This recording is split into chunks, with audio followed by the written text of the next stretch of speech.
क्या रीज़न है कि ऑटिस्टिक बच्चे थेरेपी ले तो रहे हैं बट फिर भी कोई चेंजेस कोई इम्प्रूवमेंट नहीं शो कर रहे हैं। 2-3 साल लगातार थेरेपी लेने से भी बच्चे में कोई इम्प्रूवमेंट नहीं आ रही। तो आज की यह मेरी वीडियो में आपको पता लगेगा कि क्या रीज़न है, किस कारण से बच्चा इम्प्रूवमेंट नहीं शो कर पा रहा इवन विद थेरेपी। ऑटिज्म, पहले तो हम समझे ऑटिज्म होता क्या है।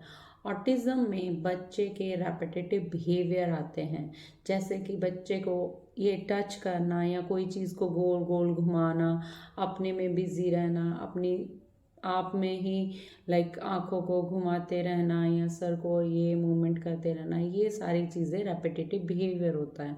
दूसरी चीज़ होती है नो कम्युनिकेशन और लैक ऑफ कम्युनिकेशन।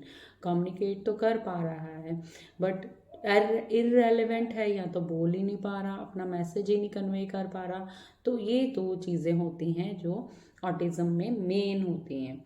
बाकी रेस्टलेस, हाइपर होना, जंपिंग करनी अननेसेसरी, और नो आई कांटेक्ट देना, नेम रिस्पॉन्सिंग नहीं करना, ब्लैडर कंट्रोल नहीं होना, सुसु पोटी नहीं बता पाना, और ये सारी चीज़ें क्या होती हैं, ये होती हैं बाहर का एरिया। ऑटिज्म में मेन होता है रेपिटेटिव बिहेवियर, देन आता है लैक ऑफ कम्युनिकेशन, बट जो उसका बाहर का एरिया है वो है रेस्टलेस, हाइपर, जो हम देखते हैं।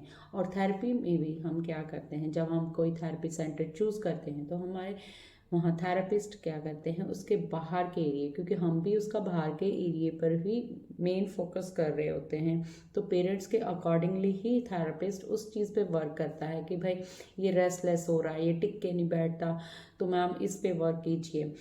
तो उससे क्या होता है कि थेरेपिस्ट भी सिर्फ बाहर का जो एरिया है उस पर फोकस करता है, जो उसका अंदर का एरिया रेपिटेटिव बिहेवियर कर रहा है तो क्यों कर रहा है, अगर वो कम्युनिकेशन नहीं कर पा रहा तो उसके पीछे बैरियर कौन सा आ रहा है, ये सारी चीज़ें नहीं डायग्नोज कर पाता या उसे डिफ्रेंशिएट नहीं कर पाता।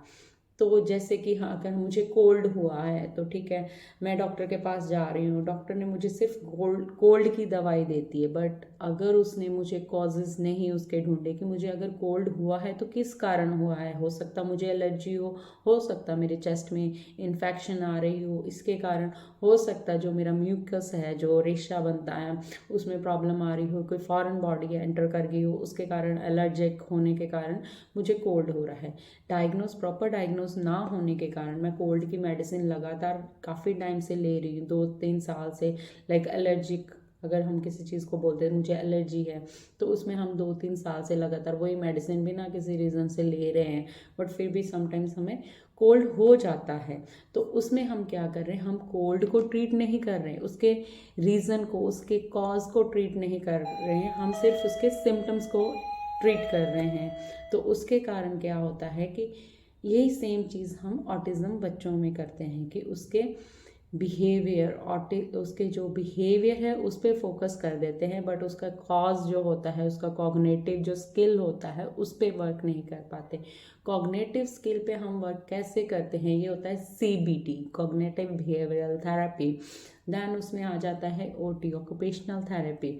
इसके साथ साथ हमारा स्पीच थेरेपी, ये सभी थेरेपीज जब एग्जैक्टली वर्क करती है उसके कॉग्निटिव स्किल को डेवलप करने पे, तभी वो बच्चे की इम्प्रूवमेंट, उसके बिहेवियर में, उसके कम्युनिकेशन में इम्प्रूवमेंट नज़र आती है।